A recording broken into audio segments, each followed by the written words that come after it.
Hi there, everyone, and welcome to uh, welcome to the second edition. Welcome to the I think we're having technical some audio difficulty show. issues. Yeah, welcome to our very special edition of Technical Difficulties. Aaron, if you want to stop that music, that would be swell. I don't hear the Whoa, music. what is out there? We're having technical difficulties too. Yes, I'm having issues. All right, I'm going to pretend that didn't happen.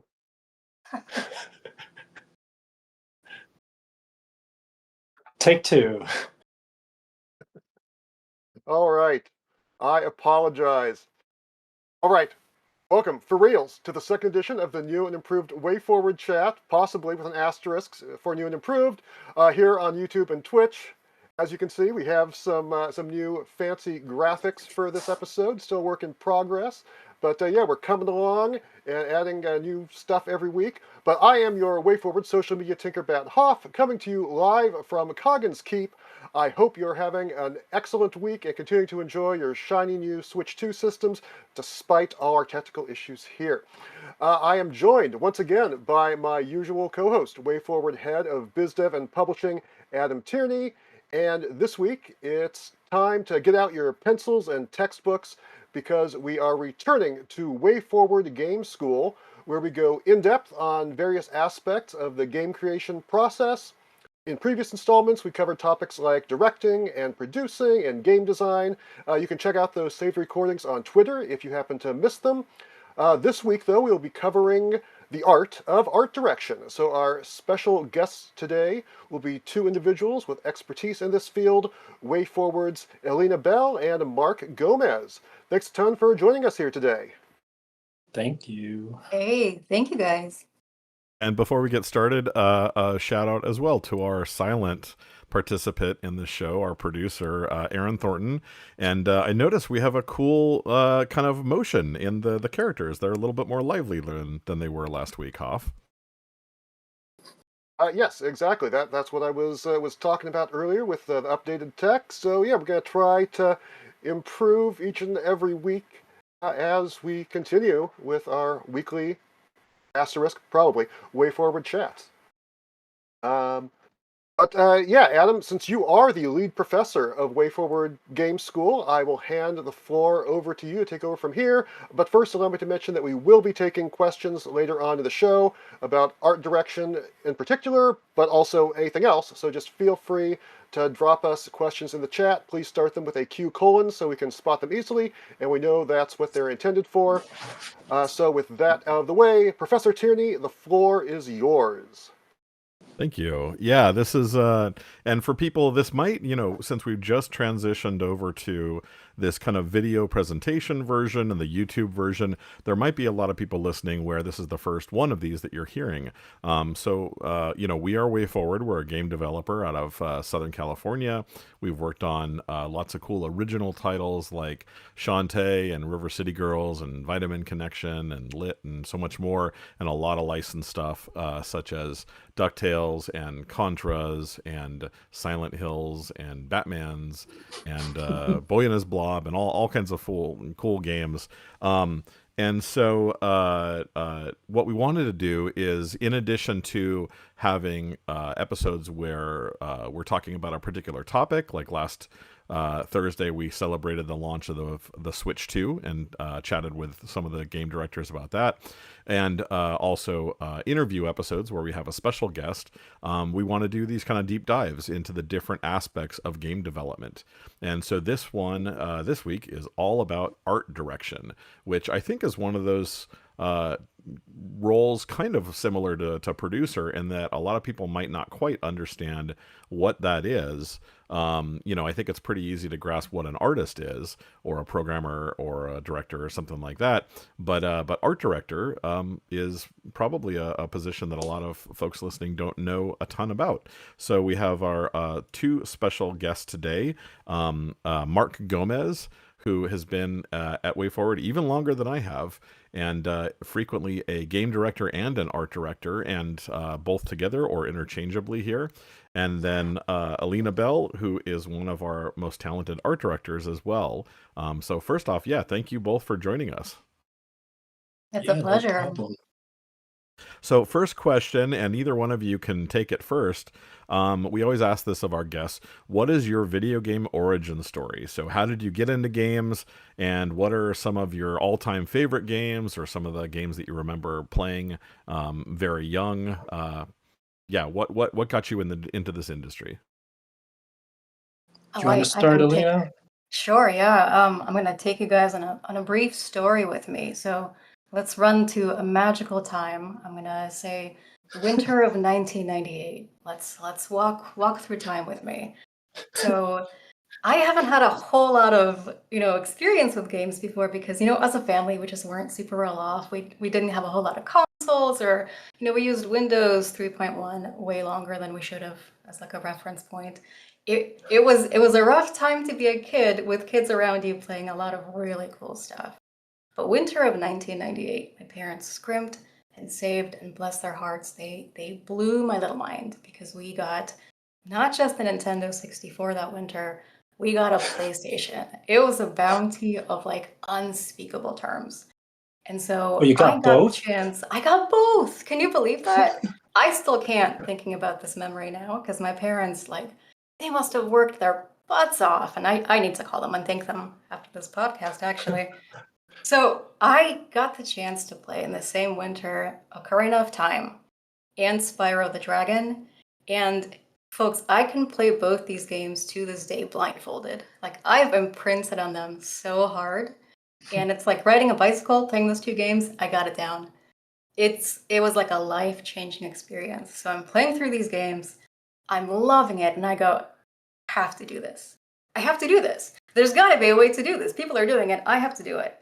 So, over time, it just became a matter of learning how.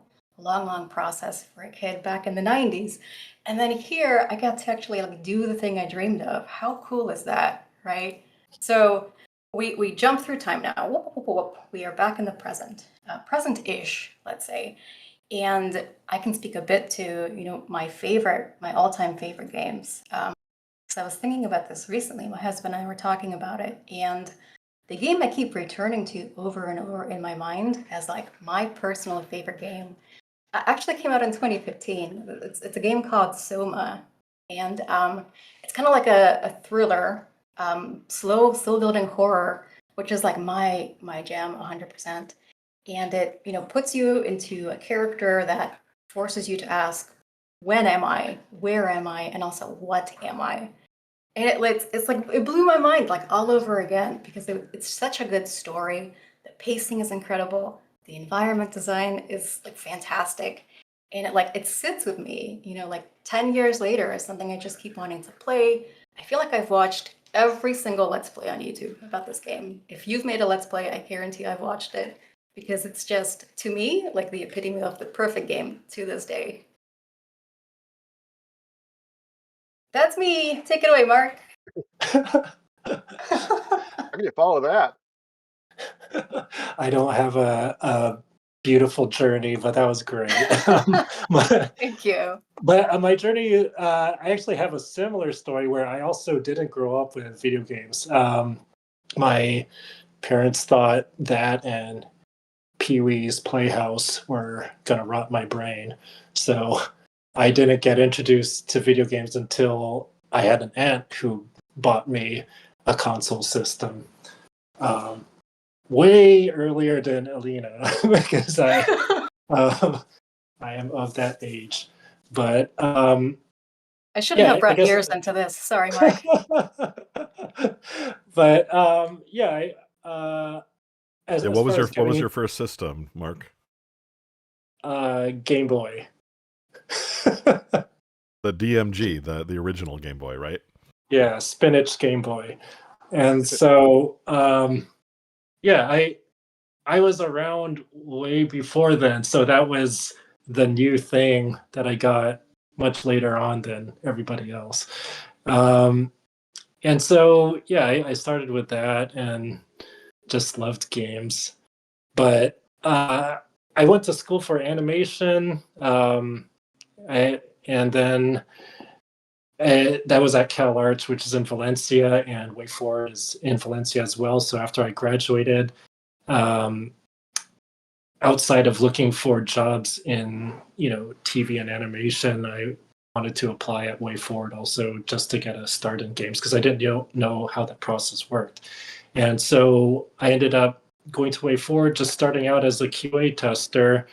And then, but they knew that I have an art background, so it was just a way to get my foot in the door. From there, Matt Bozon taught me from one thing to another, how to do pixel animation, backgrounds. Then I went into level design, and then art direction, and then to game direction. So just went through the whole gamut of everything except for programming. Same with Right that's the one now- thing I've never done. But yeah, so I guess I think maybe for the next question, as far as what makes Well, don't jump ahead. Let me ask you guys. So, we're talking about art direction and specifically art directors. So, in both of your minds, let's start with Elina. What is What is an art director, and more specifically, what is an art director in the context of video games responsible for, as opposed to maybe one in TV or film?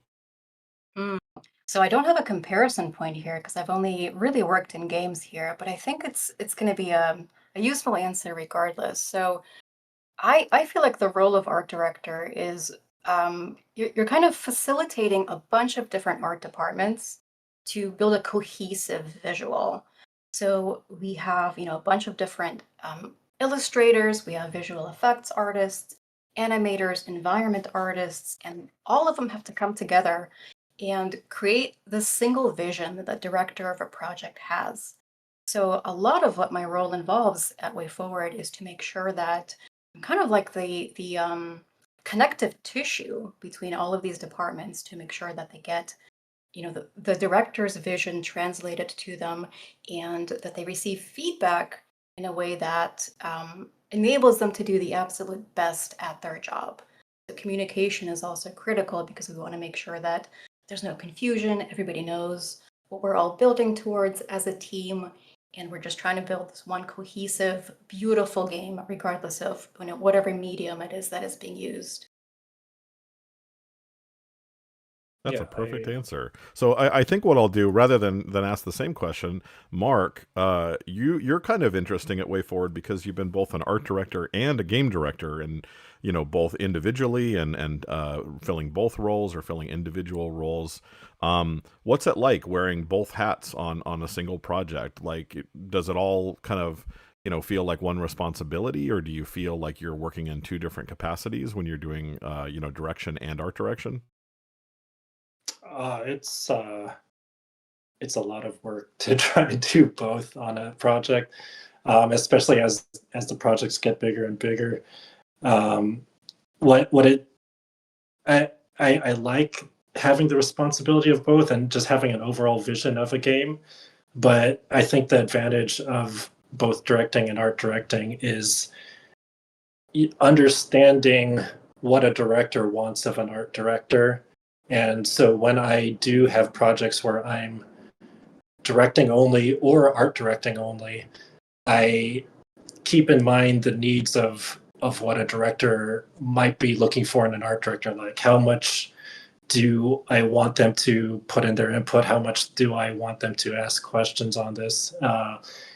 Stuff like that is always good to know. And then same for being a director. What do I want out of an art director, and just how to get that working nicely. But as far as working for them together, it's a tough job. I don't think I'd recommend it unless you really had a lot of time on your hands and a lot of help in each of the individual categories. What do you enjoy best? Obviously it depends on the game, but just pie in the sky. Do you tend to more enjoy just being a game director, or just being an art director, or when you're doing both at the same time? I mean, it's painful doing both at the same time, but that is also the most enjoyable. The easiest to me would be art direction because I feel like game designing or game direction has a lot of me sitting down, looking at the ceiling, and just trying to think, what do I want to happen here? Whereas when I'm art directing, someone has a lot of that vision, and I have to just translate that vision, which is a little less stressful, I think. I think more of the stress comes in time management and people management. Yeah, that makes a lot of sense. Elina, you've been more of a dedicated art director at WayForward. What is that process like, and how does your role connect and interact with the gameplay directors? Mm. So I've really enjoyed this role like through and through because I get to have this nice big picture view of the project. And there's a lot of freedom in offering suggestions to a director, and the folks I've worked with have been absolutely wonderful in terms of accepting ideas and running through, various scenarios we can push even further. Or maybe sometimes, try alternatives if a vision is truly too ambitious for time and the budget, which are always two big words that sink everybody's mood down. So I'm going to try to avoid them as much as possible. Um, but in my experience, working as an art director just gives you this nice understanding of all the parts of a game. Not just art, because we have to communicate with our programming team so often, right? They are the folks who bring our work to life, really. All of our wonderful characters get moved and animated and actually, do the things that we animate in the game through the programming team. Our engine folks are amazing, and we have to know if they're running into problems. We have to make sure that they understand the intention between the assets we give them and the files themselves. So it's so helpful to chat with all of these departments on a daily basis. And I feel like there's kind of no way to be a good art director without being bit of a little bit of a busybody, like wondering what everybody is doing and keeping track of everybody's tasks and like catching a couple of stumbling blocks ahead of time to make people just have like a nice frictionless, smooth experience. Because I feel like I'm trying to facilitate everyone's talents to their like best abilities. And if they're running into problems, they don't know like what's happening in the game themselves, there's no way they can give us their best possible work. And I have to like be there as a support to kind of let them peek behind the curtain a bit there with me. Like they're it's tough sometimes to work in a bit of a silo. You're plugging away at your desk, kind of you're sending off your work, you're not sure where it's going or how it's being used. And I want to be that connective tissue as much as possible to bring folks together and make sure that we kind of get this big picture overview of our project as a team. And that's I think the most rewarding part for me personally. Both of you have kind of mentioned in your answers so far the idea of kind of the directorial or the game director's vision for the product. Do you ever have, for Elina, have you ever found yourself at odds with, or kind of in the middle between what a director wants and what a director says they want, and at the same time you have to serve a qualitative bar for the game? Do you ever get caught in the middle of that, or is there ever any situations on games, you don't have to say anything specific of course, between what a director is asking for and what a game needs to have as far as being a high quality way forward product? Yeah, we're not mind readers, and folks aren't always able to I would say explain their needs and desires and their dreams for a game and the way that you need as a person who's like listening, right? So there is a lot of interpretation that comes into play, and your job here is to make sure that we are achieving the same goal from like a broad view, because sometimes the details do have to shift a little bit underneath you. Can't always achieve the thing 100% the way that we kind of imagine, right? It's just the reality of making games. Um, let me know if I'm like going a bit off tangent here, because I feel like I'm so No, excited. tangent Kind of away. just As like, long as yeah, as okay. long as we're talking about the topic, it's whatever is interesting to you guys. Awesome, awesome. That takes a huge pressure off my mind. So let's dig in. Yeah. So I feel like there's a lot of uh A lot of play here for how a game gets to its final state between a director and an art director. Because as directors often want to do, they want to reach for the sky, right? The sky is the limit. You shoot for the moon. You throw everything you can into a design. The coolest ideas, the most incredible cinematics, and we can't often give them the moon. And I feel like a lot of the time it's about finding those compromises. What is achievable while still maintaining the overall vision for the game as we were originally like talking about it and pitching it to each other. So a lot of the time it is about finding some compromises, but it's not like we're all unhappy in the end, right? The compromises often end up looking so great and feeling so fun that we hope to the players who are experiencing these projects in the end, there's nothing missing. You wouldn't have known that, hey, if we just had like $5 million, we would have done this amazing, cool, like intro cinematic at the start of the game or something. You get a really nice, tight experience. And there's always, when a project chips, there's always like, oh man, I could have done this, I could have done that. But we try our best here, and working with the director is always really fun in terms of figuring out where's that give going to come into play. Like where can we do the absolute max, and where are we going to have to pull back a little bit and come up with really creative problem solving where everyone's going to be really happy. Yeah, that's something that I really learned as a game director and working with other art directors at the studio is, where I have a very specific vision and then where there's flexibility. I remember on Till Morning's Light, my art director was Elise Bromser-Kloden, and she was great to work with. And I remember some areas I would be very specific and micromanaging and working with the individual directors, and then other areas like all of the beautiful environments, I just said, make it look however you want. And so I've always, the projects I've been on, always try and kind of across the board with artists and programmers, try and leave as much open to interpretation and individual inspiration that I don't fiercely care about. But then I also think, in our positions in directors and art directors, sometimes you do have to take a stand on things that you feel strongly about, even if other people are disagreeing with you. Would you guys agree? For sure. Mm-hmm.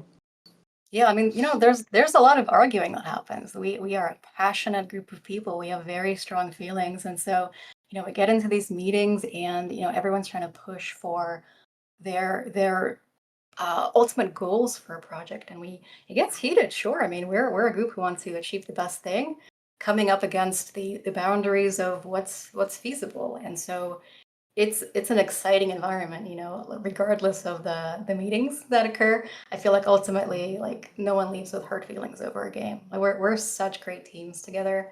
We're trying to make the same thing in the end ultimately. And directors and art directors, like, we come together and say, hey, we did the best we could. This is a fun game. Let's make a next one. And before we go too much further, I probably should have led with this at the beginning. We could start with you, Marc. Each of you name a couple of titles that you've been art director on at WayForward.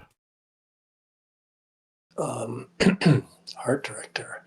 A Boy in His... No, I didn't art. Did I? Yeah. A Boy in His Blob.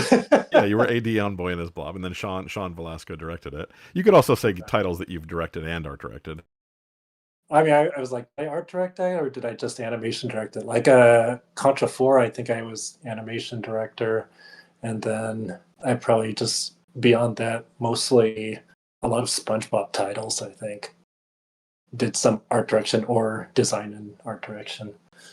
I think you did animation direction on the Aliens game I directed too, right? Yeah. And then Batman Brave and the Batman game, yeah. How about you, Elina? Walking back through time again, I'm trying to really rack my brain here because, over the years we got to make so many cool things. So we got to work on Adventure Time, explore the dungeon, because I don't know, but that was with Elise as art director, and that was just super cool working with her. I learned so much. Let's see, what did we do? A lot of people don't Teenage. realize WayForward effectively made the first 4 Adventure Time games way back when Yeah, that show was still kind of starting out. they're fun games. I mean, to this day, I feel like you could really, really dig into them and enjoy them. I think people should if they haven't. So we're gonna jump to TMNT. We did Danger of the Ooze.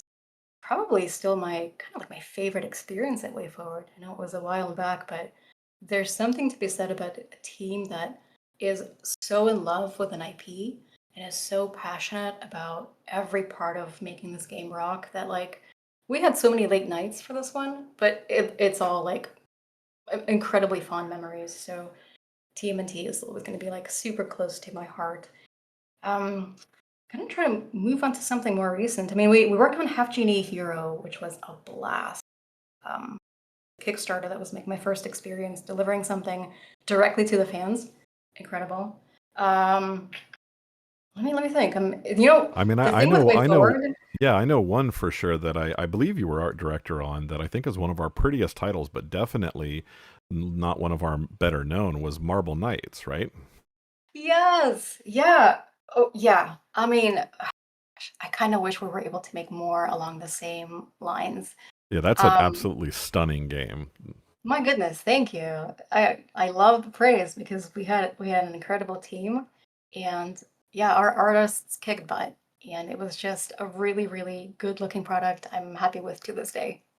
So yeah, and then we recently released Yars Rising, Yes. just the other year, and I trained as a 3D artist. I come from an environment art background.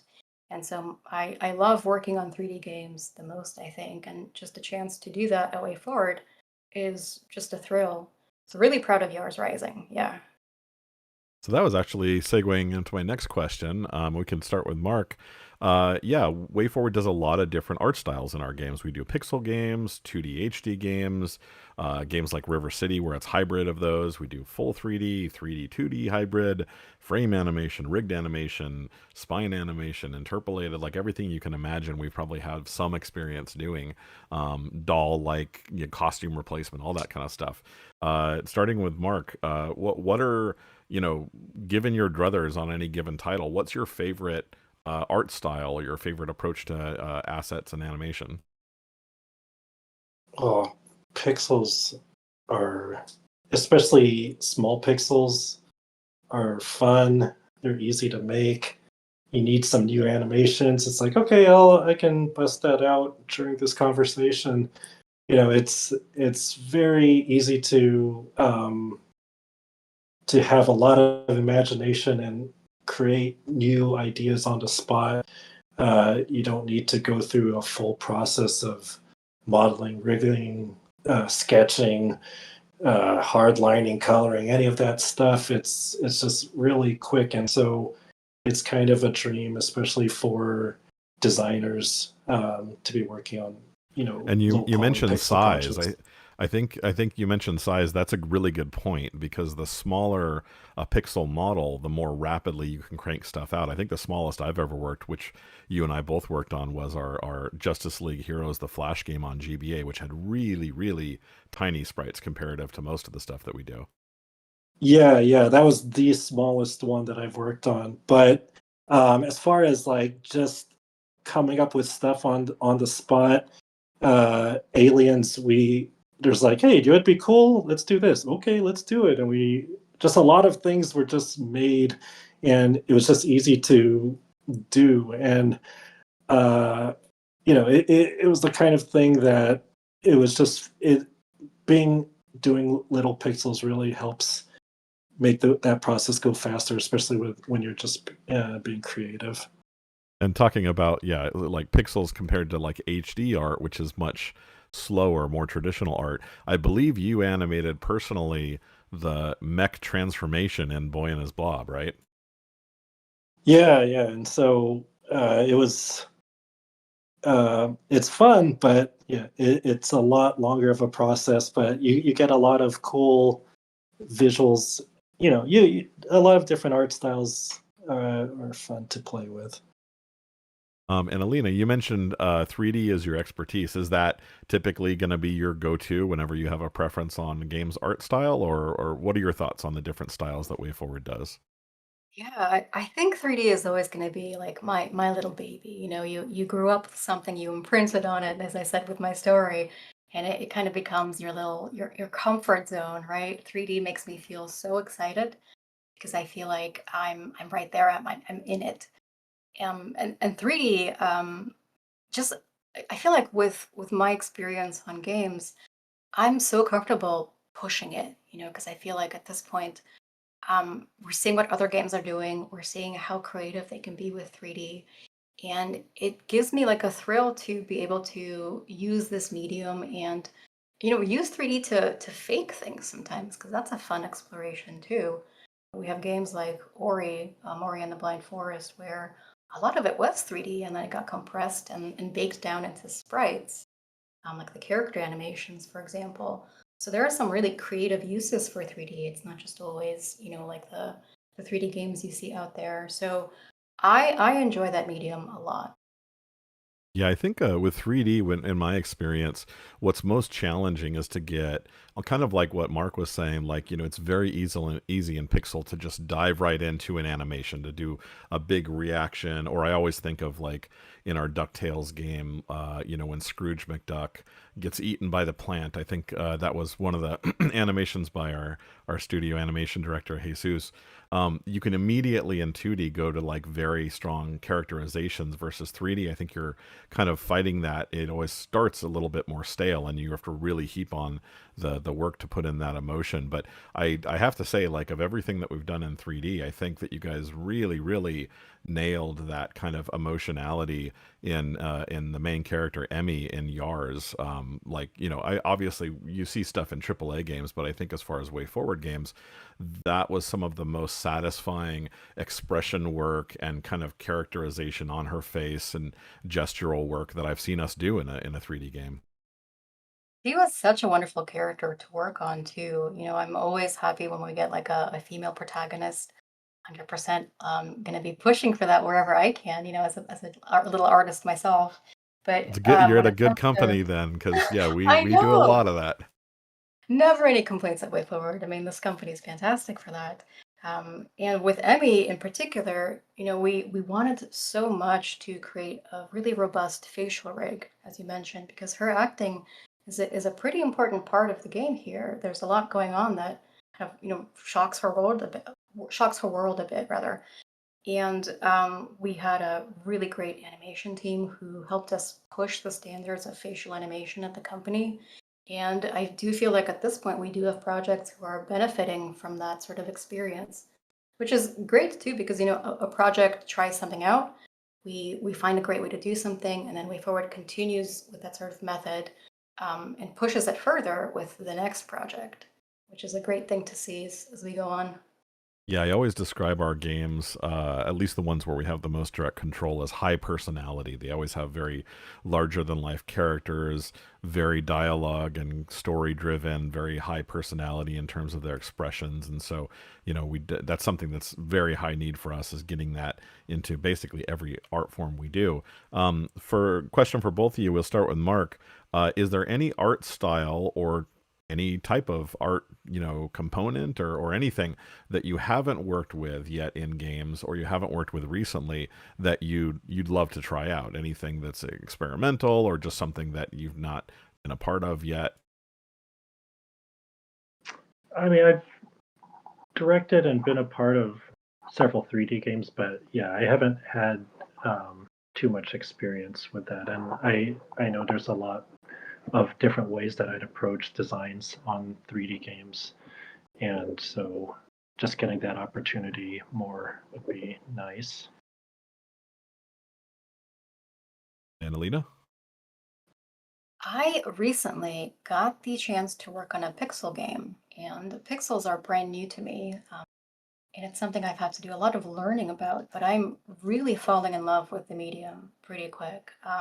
It's not the kind of small pixels Mark is mentioning. We don't get quite as quick of a turnaround because it is an ambitious title, but the ability to manipulate pixels, the reward coming from like seeing something turn around quickly, it's phenomenal. I feel like my eyes have been opened up. I'm like, oh, we can just do like XYZ right away. Kind of like Mark mentioned.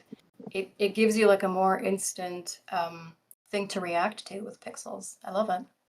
Yeah, I and think the Elina and I just need to do a Freaky Friday and well, they're doing a new movie, so it's good timing. And then Yeah, Mark, you mentioned Pixels. Yeah, I mean, obviously we can't announce unannounced games, but the game that you and I are both helping out with, Alina, that's an interesting one too because it has pixel art, but you guys are, and you can speak broadly as long as it's just tech. You guys are doing interesting stuff in terms of like lighting and in terms of kind of mood in a way that I don't think we do typically on a lot of our pixel games, where most of the games like River City games tend to be kind of all baked in. This is mhm. this unannounced title I'm talking about that you're working on now is a little more dynamic, right? Yeah, we're always trying to push things that way forward. There's a medium, and then we're always thinking, hey, what can we do on top of this medium to give it that extra juice, that extra life? And this has been a really nice opportunity to see where that extra juice can be brought in. Pixels don't have to be, the same games we've seen, 10, 20 years ago. There's so much more innovation since then. And it's a really cool thing to be a part of. And before we wrap it up, I just had one quick question. You mentioned your husband. You're one of the few couples like Aaron and Matt Bozon I know where you both work in the game industry. What is that like? Is it fun having two people in game dev or challenging? It's fantastic. And he's a programmer, and we're always trying to, figure out how we can make our respective disciplines happier if we're working on like different teams, right? I'm like, how can I understand this programmer? What is he saying? Tell me everything. And he's like, what is this artist giving me this asset for? So it's been a really fun kind of peek in the other department, so to speak. And we kind of love being able to compare our experiences to. We started a while back. We were at WayForward together at the same time, and now he's working in a different place. And it's so cool just to see how different the experiences are between like Yeah, a I'm always programmer and an art director. Yeah, and I'm always curious. I mean, I'm a way forward lifer, and like I said, Gomez. Even though you've worked at a few other places, you were here even before I am. I'm always curious what the process is at other studios. We're so kind of confined to kind of just our view of how things work for us. If anybody listening has any questions, especially if you're watching on YouTube or Twitch, I believe, just post some questions right now. Put a big old Q with a colon next to it so we can spot them. And Oh when man, we we have so many questions. Oh, great. All right. Well, give us even more. If you have questions about art direction, or if you just have questions about way forward stuff, no, we don't have any announcements or know anything about Shantae and Smash. Please stop asking that. But yeah, prep those questions, and I'll wrap up the interview with either one of you can go first. There are lots of artists out there, probably some listening right now. What is some advice that you guys have? You've both made it. You are both professional artists. You get to do this for a living and pay your bills just by coming up with cool art and animations. What's your advice to people that want to do art or art direction professionally? yeah, I go Elina. Yeah, go ahead, Mark. Uh, I guess specifically for games, you gotta love games, you gotta play games. Um, knowing, being able to read through a designer's game document and understand where to ask questions about it. Um, all of that stuff will really lead to being a good art director. And so if you're starting out in art, animation, just be a good artist. But then if you're going to go into art direction, really understand the full process and be good to work with, know how to work in teams, and eventually they'll show that you know how to manage teams if you know how to work with people in the different disciplines. Yeah, I would absolutely second that. I think knowing that you're a good communicator and you can play well with others in a team setting is a really critical thing when we look for somebody in like a lead position or another art director, because you're in charge of so many bits and pieces of a project at that point. You really have to be like an organized individual and respond well to people pushing back or sometimes problems kind of coming up and you having to solve them on the fly. It's an important skill. But I'm also going to take a small step back here and kind of discuss getting into the industry from the start in terms of like just an artist getting a foot in the door. And we've been looking through a lot of portfolios. We've always had to hire artists for a project and across very different disciplines, whether it's illustration or 3D folks or rigging, all kinds of departments. And I feel like a strong portfolio is still like the number one thing that we look for, right? I mean, you could be a genius with an amazing resume, but you have to show something that lets us know that you can do the actual work. And when I was going to school, a lot of the advice was just show a lot of different things you can do. Like go wide in your portfolio. But I feel like what we look for in Way Forward is a really strong focus. Do one thing really, really well. And it helps if you want to get hired for that one thing too, but if you're an environment artist and you love landscapes, it's okay if that's your thing, or you're like a mechanical artist and your whole focus of a portfolio are like giant 3D mechs. We look for people like that. So give yourself a nice focus, do one thing really, really well, and it's gonna get you a foot in the door eventually, 100%. Yeah, I couldn't agree with that more. Whenever I'm working on a project, I'm sort of casting the individual artists. And, when we work with, like on River City Girls, we worked with Valeria, kind of set the tone for backgrounds and great people like Nick Lee.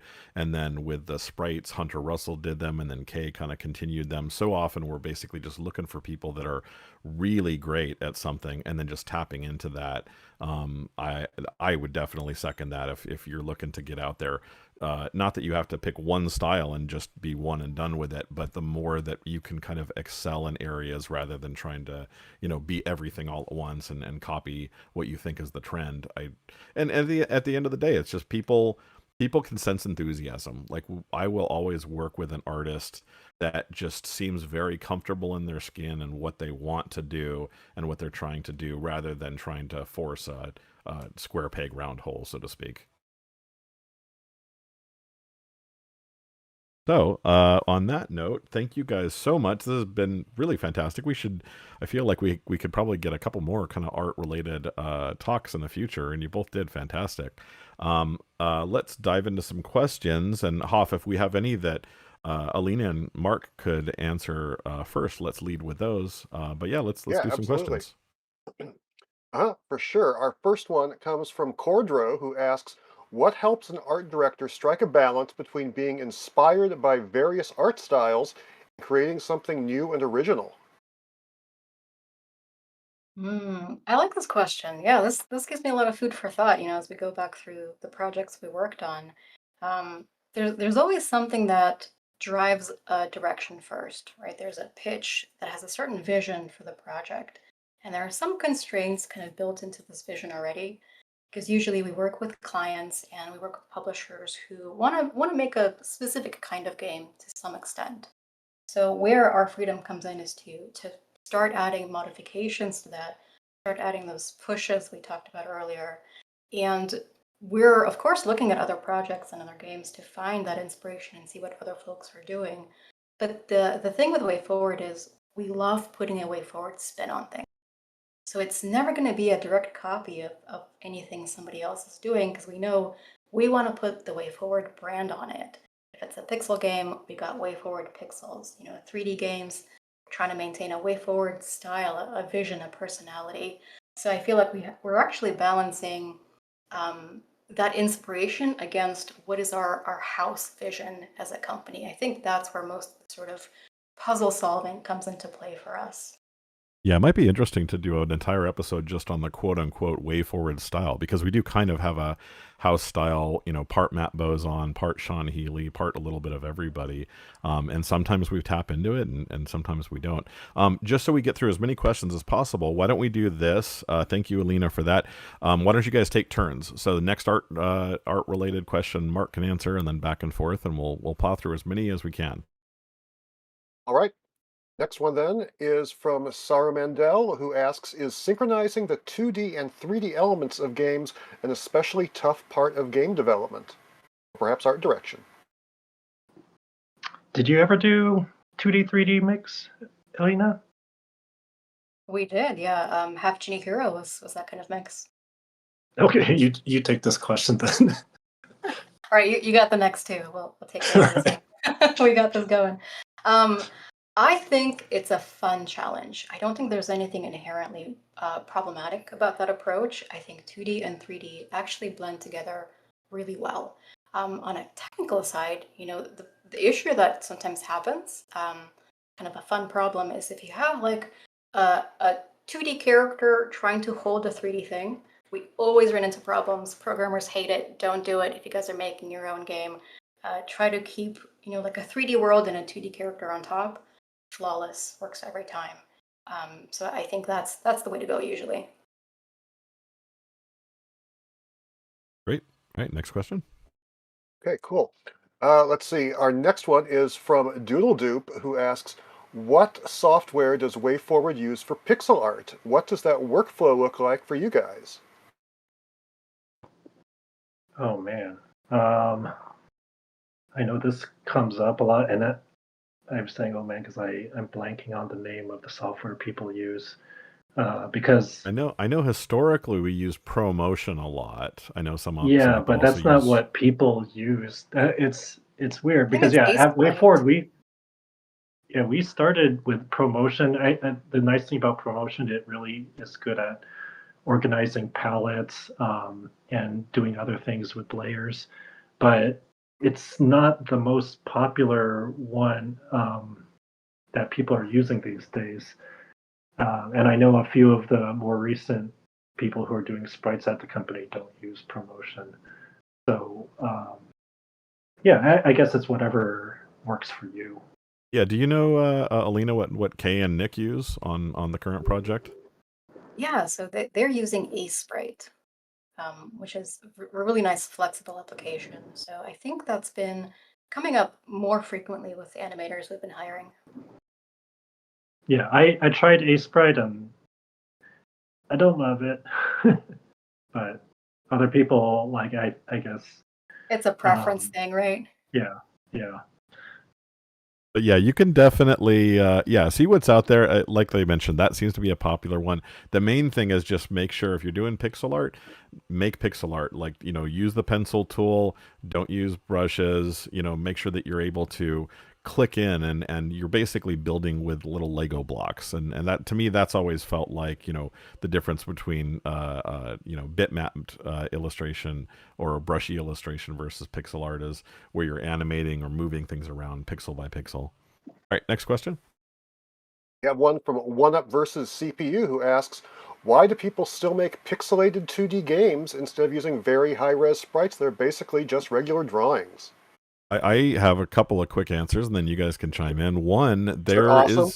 That's number 3. The other two is one, we get a lot of demand for it. Like, believe it or not, a lot of publishers reach out to us and say, hey, can you do a pixel game of this? Can you do a pixel game of this? Sometimes that's kind of the aesthetic desired. I think that was the case with our Halloween and Evil Dead games. They wanted it to feel like a classic retro arcade game, and so they wanted something that, felt like a Super Nintendo style game. And then also it is, like Mark said earlier, it's so much faster generally to produce art, and by an extension of that ends up being so much cheaper as well to do something that is just straight pixel as opposed to HD art. I do love working in high resolution stuff like our Batman game and Boy and His Blob, where it looks almost like a living cartoon. But oh boy, those take so much more time to produce any animation in HD style than it does in low res pixel style. Yeah, sometimes it's just a stylistic choice. It's just what we want to do. Yeah, and sometimes, you also don't have to lock in one thing. Like we have games like Mummy Demastered where it's all just at low resolution, and then we have blended experiences like River City Girls where you have in-game experiences pixel, and then the cinematic elements and the close-up character portraits are all HD. Mark, did you have anything you wanted to add to this one? Nope, that's Accurate. All right. So then our next one is from Taronic449, who says, as a pixel artist, I've always been fond of Shantae's sprite designs. Just out of curiosity, why was Pirate's Curse the last game to use pixel art? Although I will quickly answer that Shantae Advance also uses pixel art. It is out now on GBA. It'll be out on consoles this summer, so please look forward to checking out that one. But as for the broader questions, anyone have any insights into this? I mean, Into I why we're know. not doing pixels.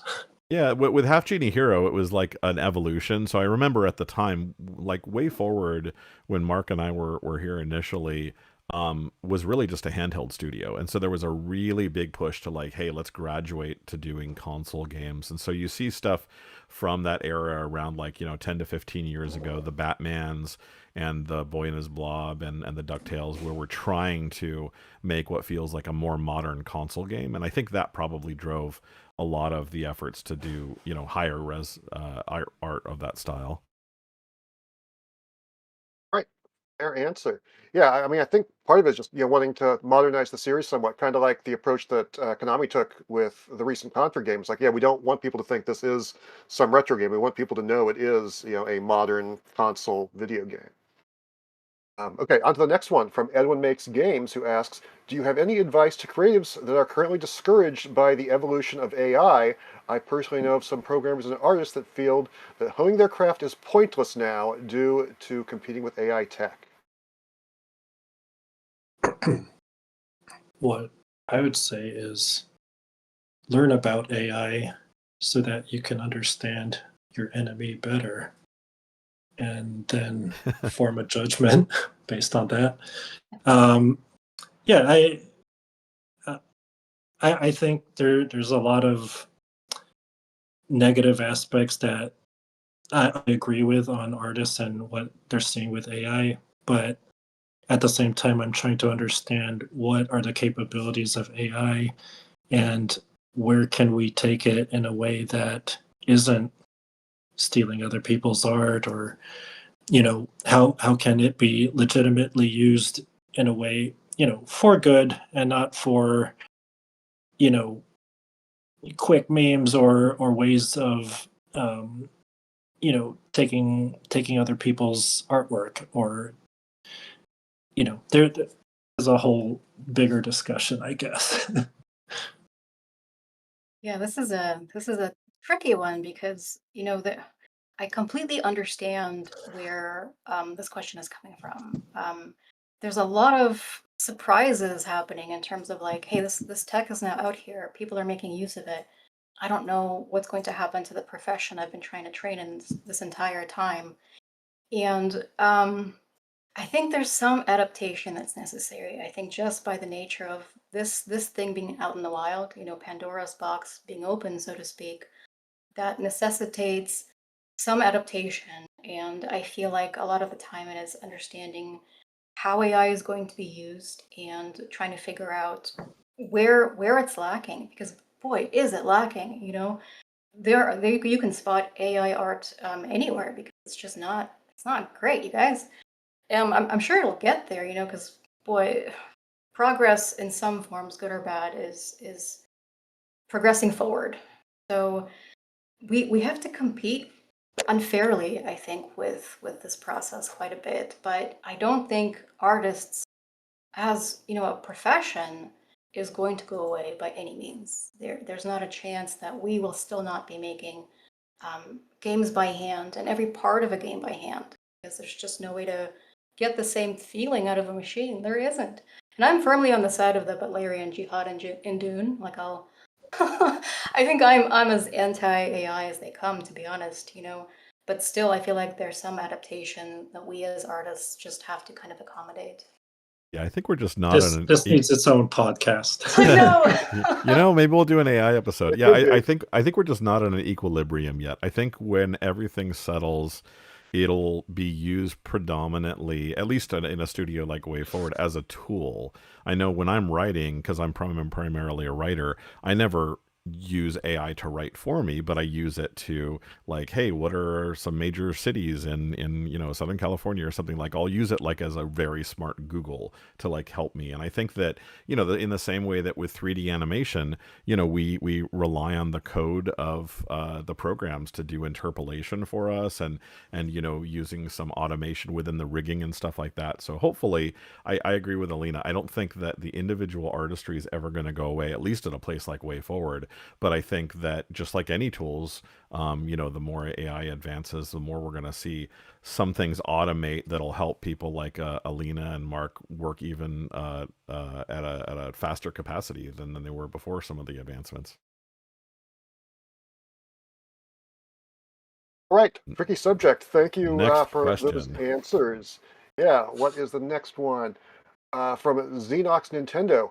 How do you think up a new character? Maybe a new main character? How do you think about what they need to be iconic?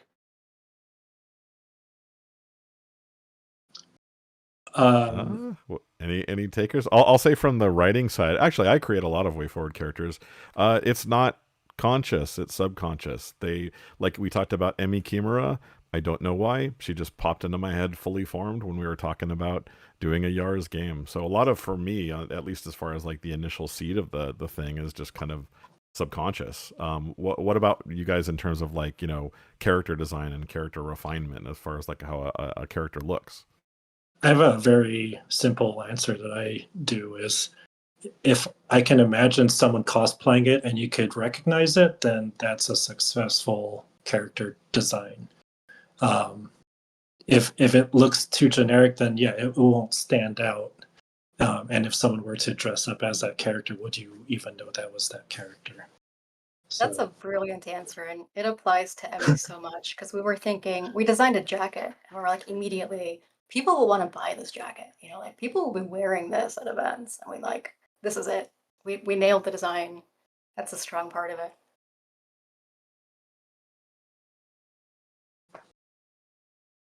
All right, cool. I'll move on to the next one. Thank you for those answers. This one is from Adrian Guzman, who said, were there any art directions you guys had to follow when redesigning characters from River City and Double Dragon? I'm asking since those characters existed way before River City Girls or Double Dragon Neon. So with River City, that's kind of an interesting situation because we have our lead illustrator on the series, Rem, is essentially our character redesigner and costume designer. And so I will usually give Rem examples of previous versions of a character, like here's some screenshots of them, or here's kind of the character we're going for in terms of personality. And then really she just surprises us, and kind of gives everybody their own spin. And I think you see that more than ever with stuff like when you have cameos of the Guilty Gear characters, or cameos of like Kabako or Patricia Wagon. They all get their like River City styled fashion and kind of visual approximation. But yeah, sometimes we do it internally, and when we've done it internally, it's usually like the director and the art director and concept artist kind of working all together. But in the case of River City Girls specifically, since that was mentioned, we basically have one person who's kind of the anointed character designer / fashion designer on the title. All right, cool. Thanks for that explanation.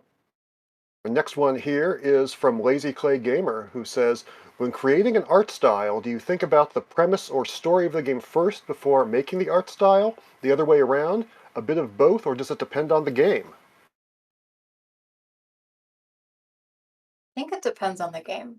I think a lot of the time, we try to make story and the art style fit together because storytelling and art, it's hard to separate them. But sometimes we know we want to make a 3D game, for example, or we want to make a pixel game, and the art style kind of evolves from there, a little bit independent of the story until they come together in big moments. So I do think it's a varied answer for me personally. Marc, anything you want to add? I guess lately, I mean, as far as doing art direction, I've also been designing, and so I, when I am designing it in the beginning, I'm already thinking about the art direction I want it to take.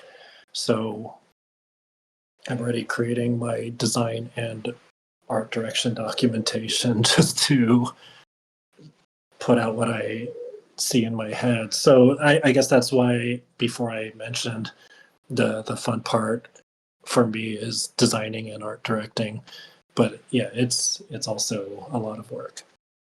Quick follow-up question for Mark. The project you're working on right now, or at least the one that you and I have kind of worked on, is more or less in kind of the Marc Gomez style, and I think that your kind of default style was also what was mostly used on Boy and His Blob. Do you feel more comfortable or enjoy working more in kind of your own traditional illustration style, or do you more enjoy, working in an existing style that's something else like a DuckTales or a Batman? Um, I enjoy doing it more, but at the same time, just more work because you have to establish all the rule sets of the style that you're creating. At least with Batman Brave and the Bold, we had character sheets that had rule sets as far as how you can draw an arm and where you do straights versus curves. And so um, it was a lot easier to look at that and make sure that everyone stays within that style direction. But yeah, I think it's more fun coming up with something from scratch, or at least with some other projects, working with the rest of the art team and Sean on character designs is really fun. So yeah, it's there's nice things about both. Cool. All right, next question.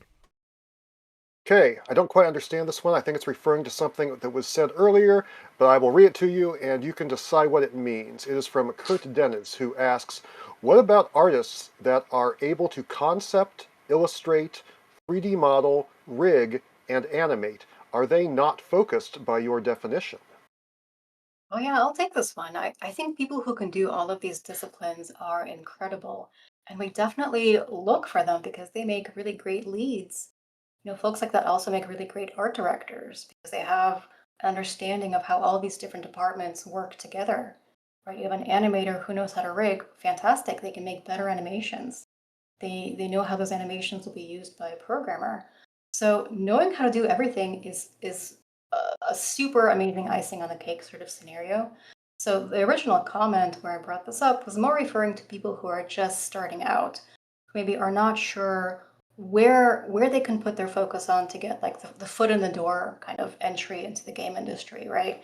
Maybe they're fresh out of school, maybe they're just learning how to make art and they're kind of entering it late in life. But focusing on like one thing, and it's not a matter of like a person not being able to do everything, but if you're starting out and you're trying to figure out where you want to land as an artist, I think for the most part, and there are exceptions, for the most part, focusing on one discipline tends to lead you to a nice result in the end in terms of like applications to a place. Okay, all right. Thank you very much for spelling that out. Got the next one here from Vincenzo Motola, and this is a question for Mark. So if anyone else knows the answer, you cannot answer. Mark, any chance you worked on the mysterious lost web game Guppy's Beach Block? I don't know why this was asked of me, and do you know why, Adam? And do you know what You that game is? specifically. So that game was before I was at WayForward. I think I might have played it, or I might not have played it. I don't know. I've played some old like Boson, Were web games and you? prototypes, but I was not at the company when that was being worked on. That wasn't the one where you rotate the entire scene, is it? Because I know some of that got I into don't know. Shantae Advanced. Yeah, I have no Oh idea. no. This is like a block pushing game. It was gonna be what, a flash game or something, and we Okay. don't know if it even came out.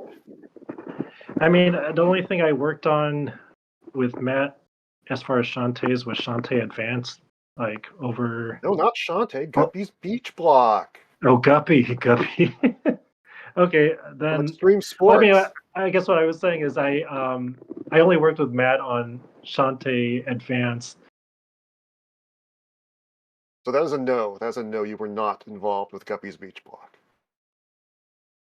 Sorry. Next question. Okay, there you go.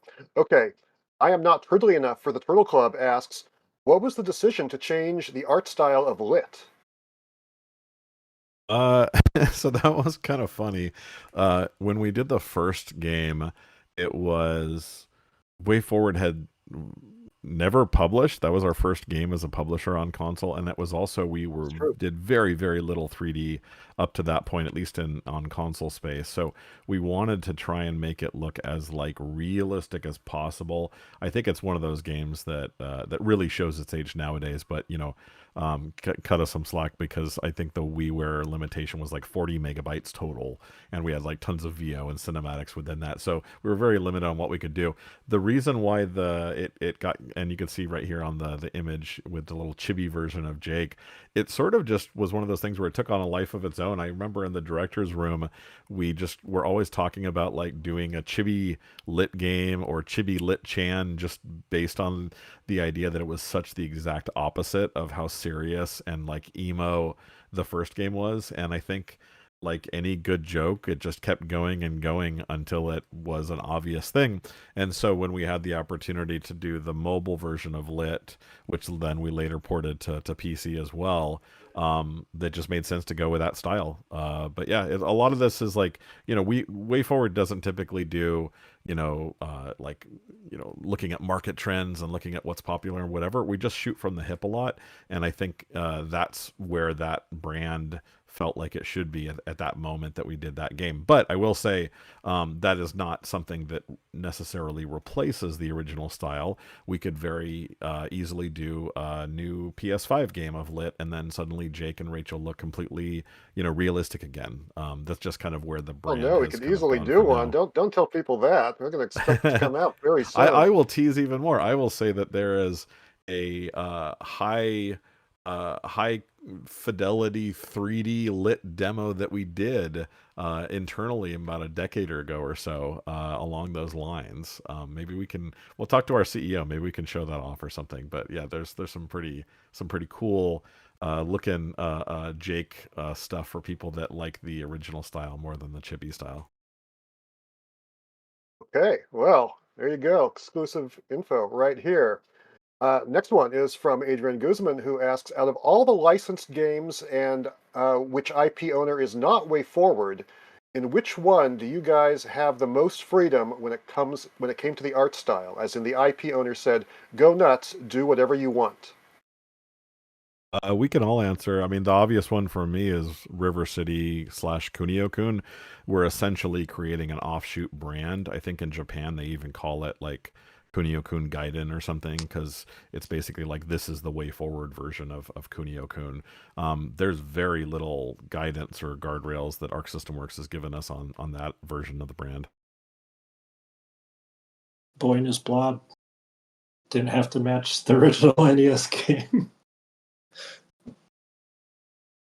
I don't know if I have one, unfortunately. I feel like all the games I've worked on have needed to reference something specific. So I mean, yeah, you talked Mark, about Yars. Our Yars is pretty dang different from Yars. it's so different. Yeah, that's maybe a fair exception, except it's so different. I didn't even think to make the comparison there. I think it's a fair answer. I will accept it. And I'll move on to the next one. We have another one from Lazy Clay Gamer, who asks, when creating the character design, what's the I got it moment that made you realize the design and context of the characters are fully in sync with each other?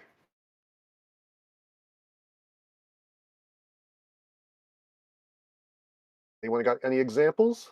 Yeah, that's a tough question. Either Marc or Elina. Sometimes when you know, and it's hard to put it into words, right? Might need to think on this one for a moment. How about maybe a rephrasing of it? So, on any of the games that you guys have worked on, either Yars or Blob or whatever, is there any moment that you guys felt really connected to the character? Like, oh yeah, like I really know this character now, or like something that came along in the deliveries or the arts or the presentation where it just felt like it slam dunked it. I think a lot of the time, this moment happens when we do some thumbnails of the character in various poses and expressions. We usually get these amazing sheets of concepts from Sean Healy, our incredible in-house artist. And there's usually so much personality in these drawings. Um, this is the moment where we go, these tiny, tiny thumbnails, just loose gesture drawings, absolutely nail the design of the character because I can see them. I can imagine them. I know exactly what they're doing in this moment. I can imagine what they're doing in the next moment. It's a living, breathing thing, like right in front of you. Those thumbnails, those sketches, are a lifesaver for this process.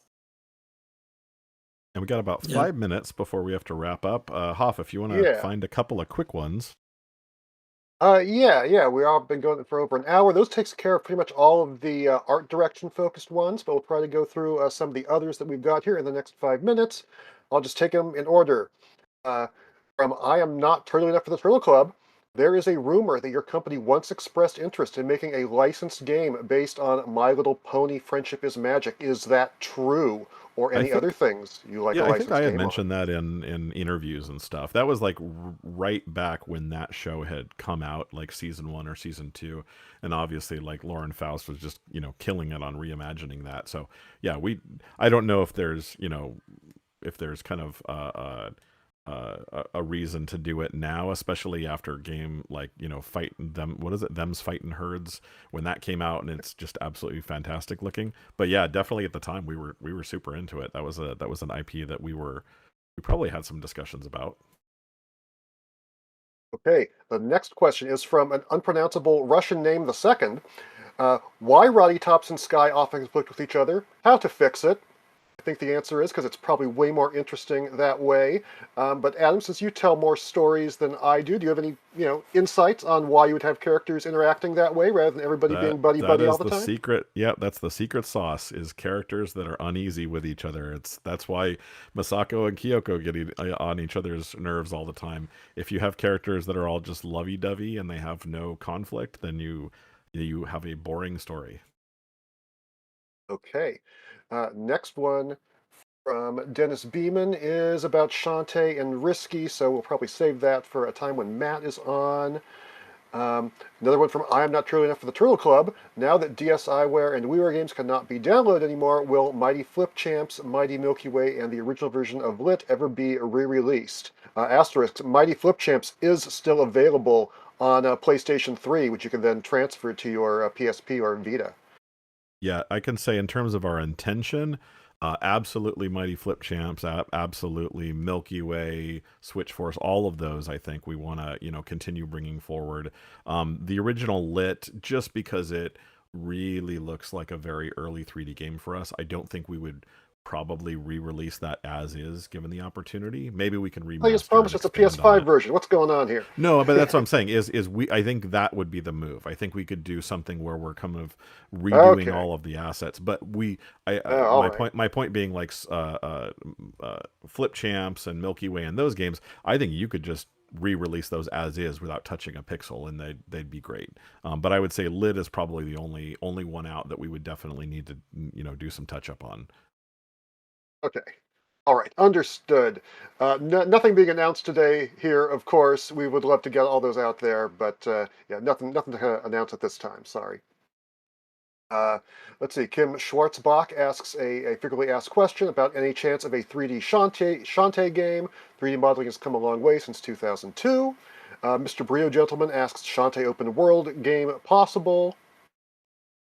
I mean, yeah, Matt's been in interviews saying he's interested in all of it. So I think it's probably a matter of time before there's a Shantae 3D game. 3D in so much as a 3D character, because obviously with Half Genie Hero, there's a lot of 3D assets. But yeah, I think Matt likes to dabble. I think the fact that he's finishing up a pixel game right now after doing high res art on the last two is proof positive of that. So I think it's a matter of time rather than a matter of if. Yeah, which ties in well to the next one from Antonio Lopez Leon Production, who asks, will there be a seventh Shantae game? We haven't announced anything yet, but it does seem highly likely. Hopefully, we'll have something to announce in the not terribly distant future. And then, oh, I saw you already answered this one in the chat, Adam, but unpronounceable Russian name the second asks why Shantae is sleeping without socks on. Yeah, let's just take a quick poll. I typically do not wear socks in bed other than when it's hot or, I mean, when it's very cold. Mark and Elina, what's your sock bed preference? I overheat. No socks. Who does that? Yeah, no socks for me either, unless it's winter and it's cold. And she Exactly. lives If it's really in cold. Scuttletown, where it's hot. And, people frequently wear bikini tops and stuff. So, Probably yeah, hot that is and very why. humid, I would imagine. I would imagine so, being right there on the beach. So, and imagine if you kept your socks on all the time, the fishy smell compared with combined with the smelly feet sock smell, it's probably not a good thing. Only Matt knows for sure, but that is your tentative answer for now. Let's see. Oh, well, we're almost at time, so I think we're gonna have to save any of these other Let's do ones one for more. a Give him future one more. stream. Okay, let's see. Let's see here. Okay, we have another from Adrian Guzman who asks, since you already got asked about times when you designed a character and it felt perfect, I'm going to ask the opposite. Was there a time when you just weren't convinced with a design? And what did you do about it? Oh, that's a good one. Elina or Mark? When you keep redesigning, right? It's got to work, so we keep pushing on it. But there definitely have been moments where it was a struggle because we just couldn't get to the right place. There are some design constraints on the character that means they have to be able to do a certain thing or hold a certain item. And it's a puzzle. You're trying to weave through different areas to troubleshoot. And it takes a while to get there. You're not going to get there right away sometimes. So it's just a process. You keep refining, you keep asking for people's input. Sometimes we pull in, other art directors, other directors for input and go, hey, like, what do you think we need to change about this? Because it's just not landing yet. And a lot of the time, that group process does lead to a fantastic result. That's a perfect answer to end on. So, Hoff, let's wrap things up. Yeah, I think that does it then. This is a wrap on our second episode. Thank you very much, Elena and Mark, for being here today. Thank you for all the insights. Thank you for taking the time out of your busy schedules. Thank you, of course, Adam, for joining me as well, and Aaron working on this behind the scenes. Is there anything else we did want to mention that's going on before we sign off today? In less than a month, and I just got an email where it's like last chance for tickets. If you want to go to Anime Expo, we have a panel this year. It's going to be cool. We're going to be talking about current games, hopefully revealing some fun stuff, and we've got a really nice, cool giveaway this year for attendees. So yeah, if you are interested in Anime Expo, get a ticket if you haven't already, and check us out on July 4th. Yeah, that is only 3 weeks from tomorrow, if I'm doing my math right. All right then. Elina, Mark, any closing comments before we go? Just a huge thanks to the team that we've all been working on so far. Like me, myself, and me and Mark have been working on different projects. But shout out to, I think, our respective artists who are under us and taking our direction. And shout out to the WayForward fans who buy our amazing products. Thank you, guys. Yeah, thanks for doing this podcast. All right then. Thank you everyone for joining us today and listening and asking questions. We will catch you next time.